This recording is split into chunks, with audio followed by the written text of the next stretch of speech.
You did. And they're getting phone calls. A lot of these people didn't want to be known. And we know you touched the document because you redacted one name and you redacted the lawyer's name, but you left the survivor's name there. The next document I want to show you, that was in the title, the victims' survivors' names, all right? The title of this one is Child Sex Trafficking, Co-Conspirators, fully redacted. And by the way, I'm going to unredact them here. Les Wexner is in this. Now, your deputy attorney general said, oh, well, he appears hundreds of times in the files, but he doesn't appear in this file until I forced you to release it, where he's listed as a co-conspirator, not to tax evasion, but to child sex trafficking, not to prostitution, not to money laundering, child sex trafficking. And then finally, what we have here is the third exhibit that I have is emblematic of the FD 302 release.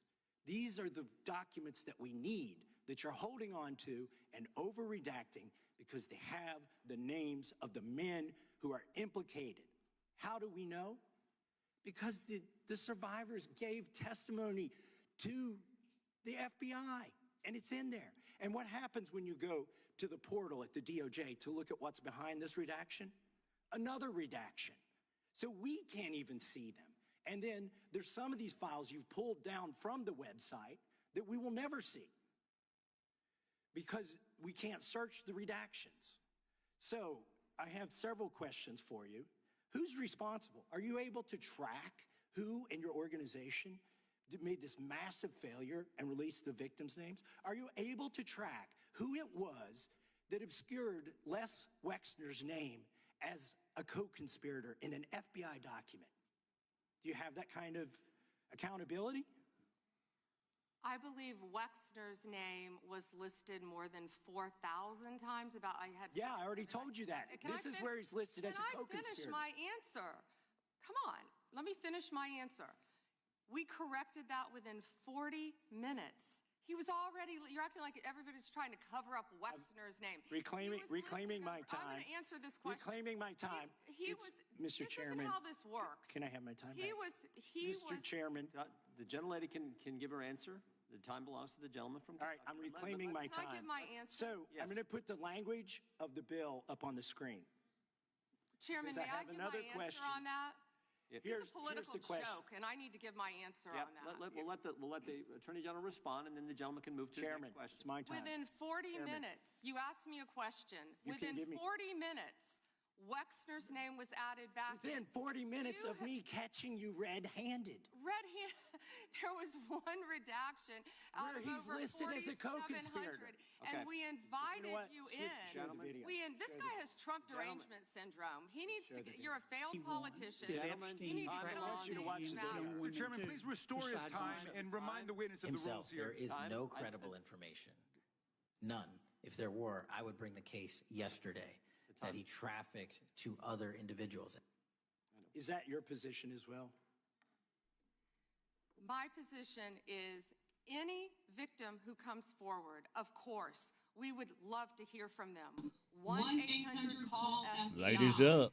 Did you ask Merrick Garland that the last 4 years? Did you talk about Epstein? I'm glad you're asking about Merrick Garland, because this is bigger than Watergate. This goes over 4 administrations. You don't have to go back to Biden. Let's go back to Obama. Let's go back to George Bush. This cover-up spans decades, and you are responsible for this portion. I want to know, at what point did the FBI and the DOJ decide that Lex Wessner was not a co-conspirator? Because our Epstein Files Transparency Act requires you, please put it up on the screen, to release the internal decision about whether to prosecute him or not, and it's not in the files, and it's not in the files for any of these other men. The gentleman, which may she answer? And he's a hypocrite because he voted against the ban that we were talking about on deepfake AI porn. Only 2 people voted against it, and you were one of them, hypocrite. The gentleman's time has expired. Mr. Chairman, could she answer the question? Chairman, I was wondering, the lady's allowed, the Attorney General's allowed to respond, the way she wants to respond to any member's questions, Republican, Democrat. I have unanimous consent request. Gentleman's recognized for UC. All right. This is an example. I'm submitting these 302 forms that are entirely redacted. Even when you go to look at them, Objection. I'm submitting a witness statement that implicates Les Wexner. Objection. I'm submitting an article from the New York Times that the DOJ released nude photos and identifiable pictures of the victims. I'm submitting a letter from AG Barney to Cash Patel, employing him to quit keeping the files when you found out that they were keeping files from you, because they're still redacting files. Chairman, are we going to recess for votes? I'm submitting for unanimous consent a document of 17 individuals who've resigned because of Epstein files. Not objection.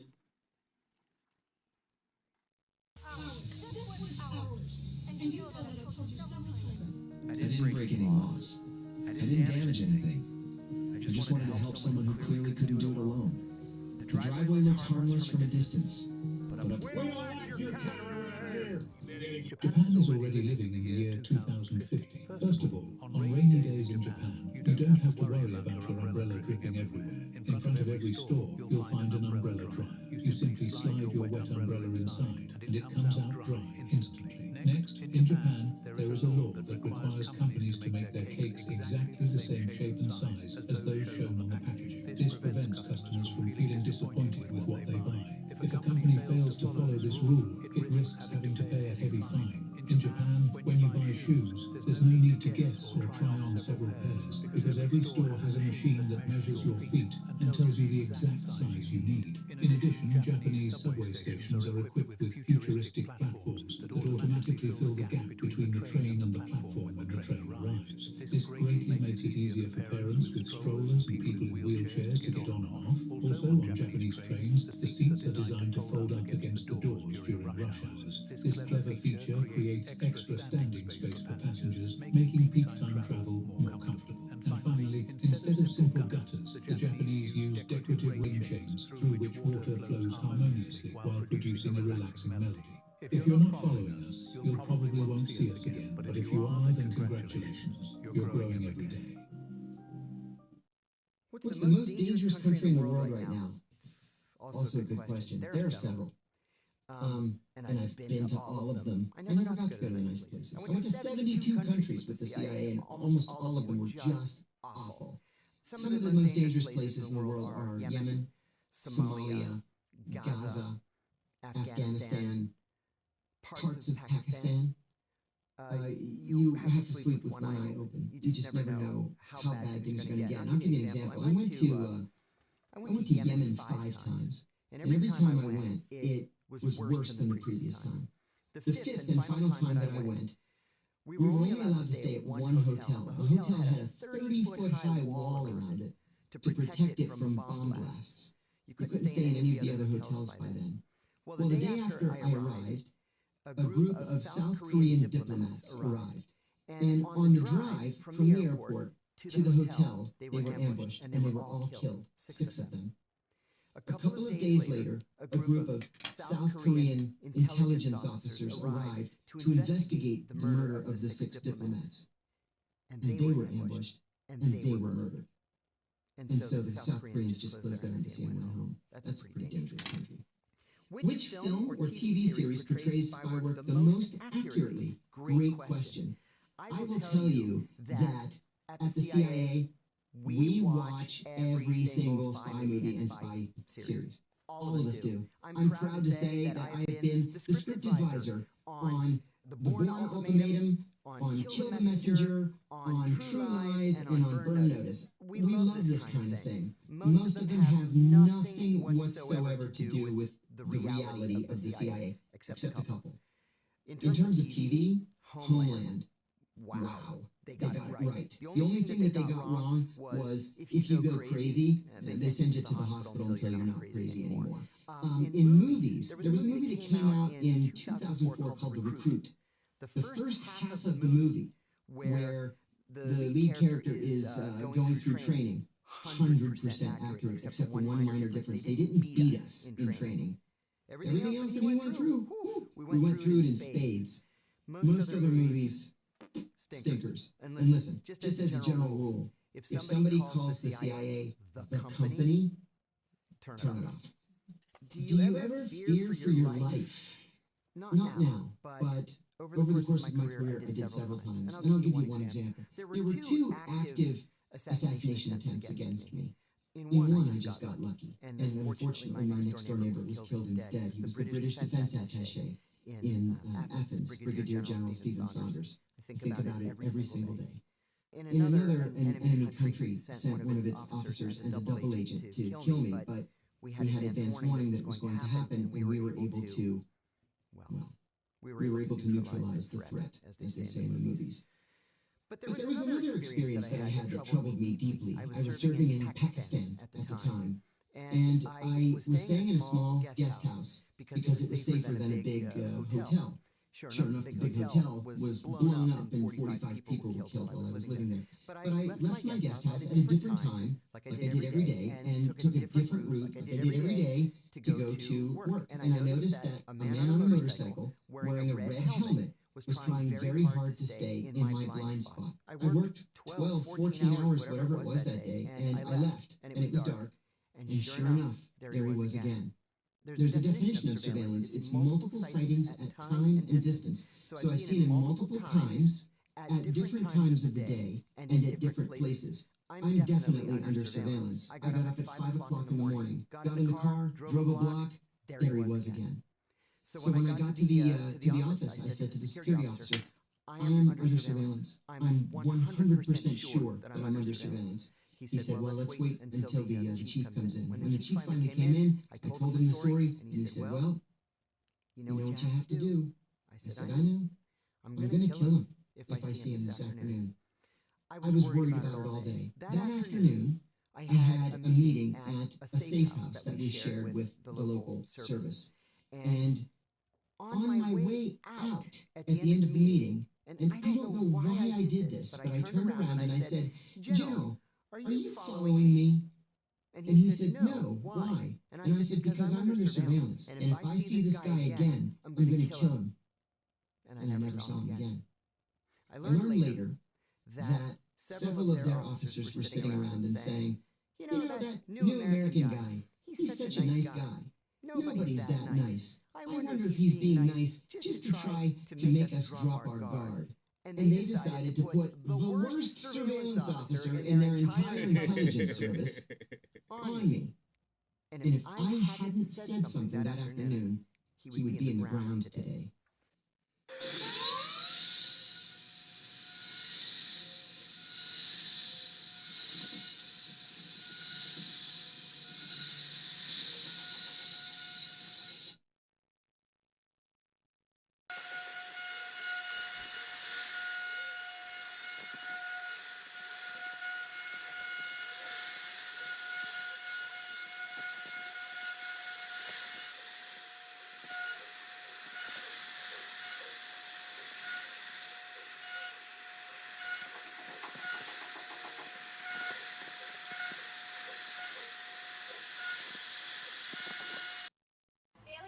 Off the roof. Stop. Haley, don't you...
quickly of Bailey, no. Quickly of Bailey, no. Off the roof. Stop. Bailey, don't you? Bailey, no. Off the roof. Stop. Bailey, don't you? Quickly of my colleague Becca Ballin if she. I came in like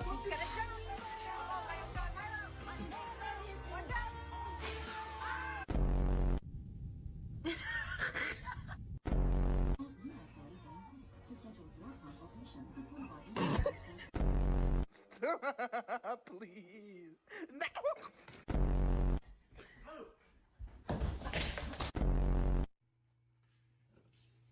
No, no, no, I need that.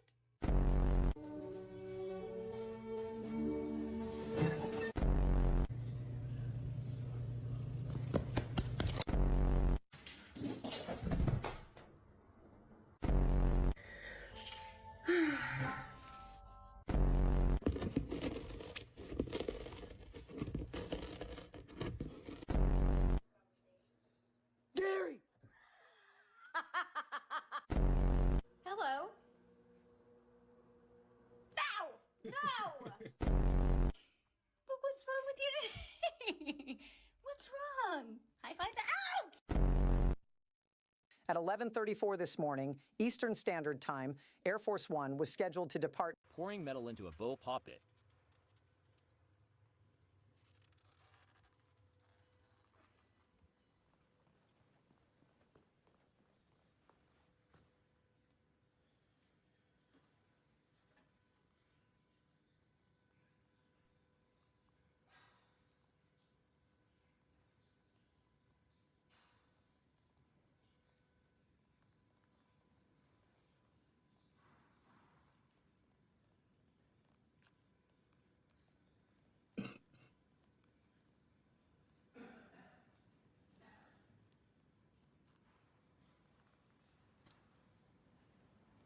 I'll leave it to cool.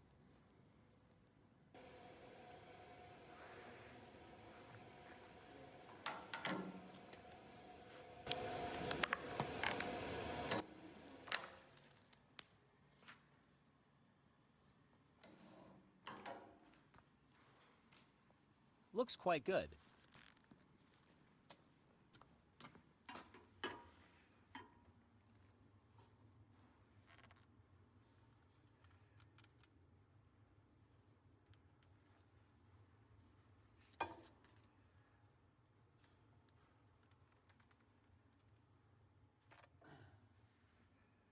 Thanks for watching.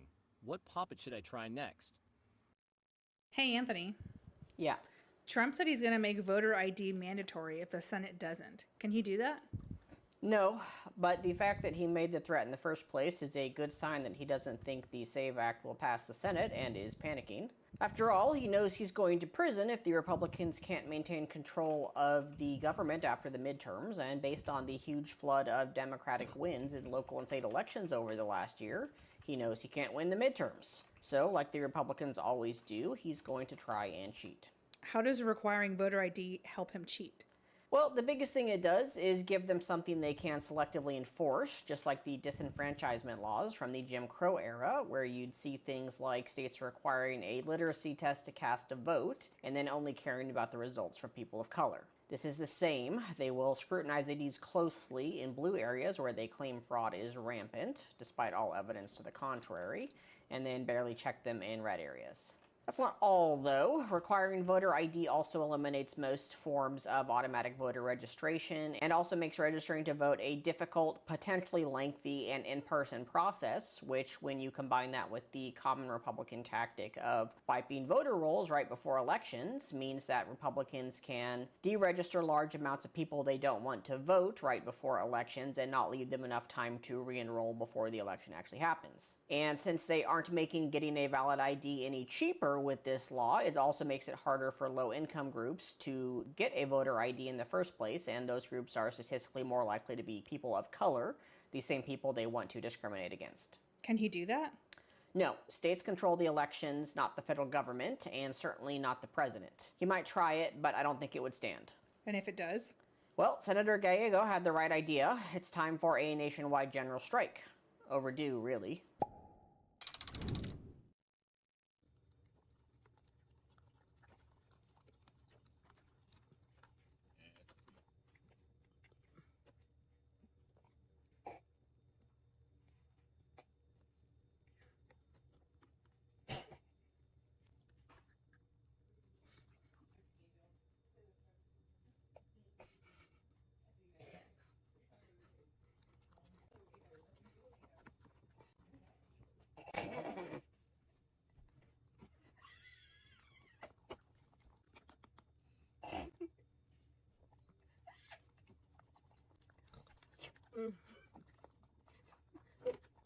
good.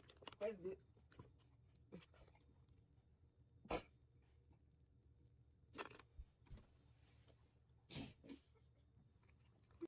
Taste this. It's good? Okay. Let me see. Have some? That's good. Timothy, are you trying to block me? Okay, I'm done. Move. Move. Back up. Okay, guys, you're just gonna hang out in my kitchen floor with me tonight when we get into this story because I am way too scared to tell this one on the porch. Genuinely, like, we're gonna jump straight into it, but this is one of the scariest ones that I have ever been sent, and I'm not blowing smoke up y'all's hind ends. Like, it really scared me, and I usually go in order with the stories that I share, but I've got to get this one off my chest. Like, if I'm gonna be sitting here scared, y'all are gonna be scared with me, okay? We are leaving this follower anonymous. She said that part of the reason for that is that this story is just so traumatizing for her, and it made her, like, emotional, like, tear up even just telling the story to me. After reading it, I understand why. So, and just also a quick disclaimer, I believe her. I genuinely do. And I get a lot of story submissions. Some of them, you know, maybe they're true, maybe they're not, but the conviction in which she told it, the way that she wrote it, like, I genuinely believe that she and her family had an experience that traumatized them and haunted them, and that it was not human. We're going to skip my typical intro. I'm Autumn in Appalachia. Send me your scary stories. Add me on Facebook, same handle. Let's call this follower Callie for the video. Callie lived she said, at the head of the holler in eastern Kentucky, and she lived on her grandma's property. Now, Callie, in a single wide trailer. Her grandma's house is about 2 football fields away from Callie's trailer. She can see her grandma's house from her trailer. Her dad used to live in that trailer, but her dad now, while he's still on the same property, is in a different house. He's in like a field beside Callie's trailer. So all 3 people like living on the same property, and she also, by the way, Callie had a younger brother, okay? This is important for context. So one night, Callie is asleep in her bed. She has to be up at like 5 a.m. for work. And she said that the phone rings. It's a landline phone, looks at the caller ID, and it's her grandma's name. And it's like 3 in the morning. She knows something's wrong, so she picks up. She's like, "Hey, Grandma, is everything okay?" Her grandma's like, "Is your boyfriend home?" Callie's boyfriend works night shift, but he was not supposed to be home at like 3 in the morning. And she's like, "No, he's not home." And her grandma's like, "Well, there's somebody or something, a man, on your front porch." Callie's porch light is on. So her grandma is literally like from her house looking at Callie's trailer and can see somebody pacing back and forth on the porch, and it's like right in front of the door. And Callie said that her grandma liked to kind of like spook and scare her, but never usually at like 3 in the morning via phone call, right? She's still, though, like, Callie has to be up for work at like 5 a.m. She's half asleep, like super groggy. She really thinks her grandma's just screwing with her. She's like, "Grandma, like, I've got to get in bed. Like, now is not the time for a joke." Grandma's like, "No, I'm serious." And Callie just hangs the phone up while her grandma is like trying to convince her that there is actually somebody or something on her front porch, like walking around. And so she hangs the phone up, she dozes back off, and as she dozes off, she said that suddenly her entire bed just starts vibrating, like violently shaking. It's almost like the entire house is shaking, not just her bed.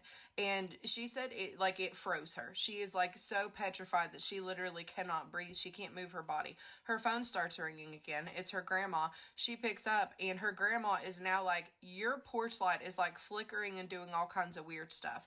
Callie then hears her brother in the background of the phone call. Like, her brother and her dad are both at the grandma's house. And her brother's like screaming in the background, like, "There it is. I see it too, Grandma. Like, I see it too." Then she hears her dad pipe in being like, Mom, like, I cannot get back out there. Like, something is after me, and it is on its way over to Callie's house. And so at this point, Callie is like beside herself. She is like petrified, and she's like, "Guys, what in the actual hell is going on?"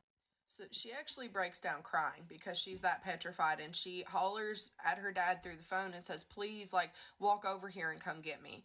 Her dad, who is normally not scared of anything, she said, tells her, like, I'm sorry, like, I am too scared to come outside. Like, I'm too scared to come outside. She's like, you are my dad. Like, I need you to get over here and, like, come get me.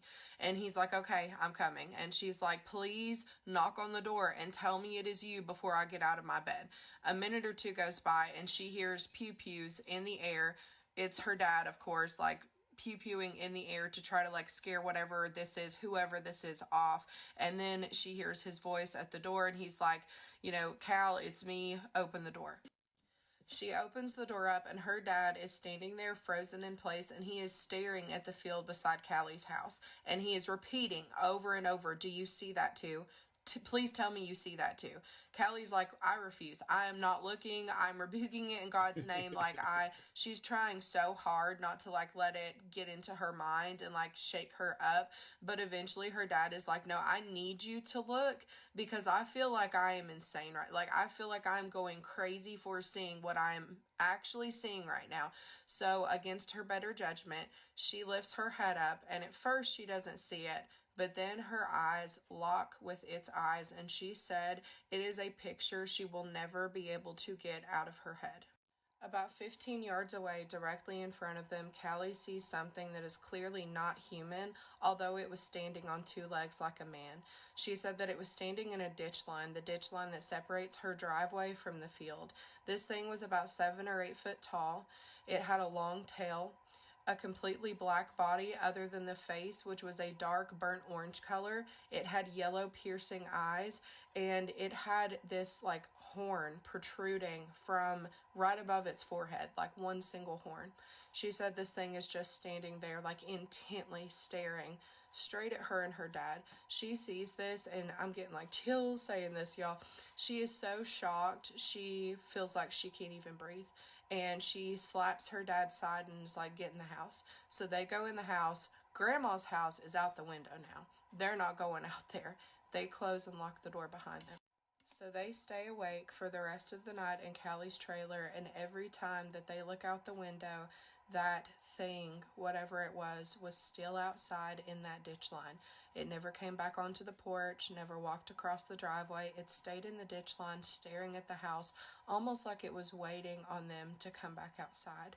Callie said that it is, to this day, the most terrifying thing she or any of her family members that all saw it too had ever seen. She said that this thing stayed there until the sun came up, and that even after it left, nobody in that holler slept for the next few weeks. They don't know what it was. They don't know how to explain it. Something else that haunts her is that her dad, who lived in that field, had like a very tiny home. When he went back to his house from the inside was destroyed. She said all of his belongings were scattered, things were broken, like it had been like ransacked. And they have to believe that whatever this thing was, it did that to her dad's home. Not me being in a Kentucky holler telling y'all this story. It is terrifying. I've heard some crazy things, especially since beginning to tell your all's scary stories. I've never heard of anything like being described like that, like the burnt orange face, the yellow eyes, the horn. It sounds like demonic. It doesn't even just sound like some sort of a cryptid, like an Appalachian cryptid or something. I don't know what to think. I just know that it scares the ever-loving shit out of me. Y'all let me know what you think in the comments. Like I said, send me your spooky stories, and stay tuned for some more spooky stories. Enough TikTok for today.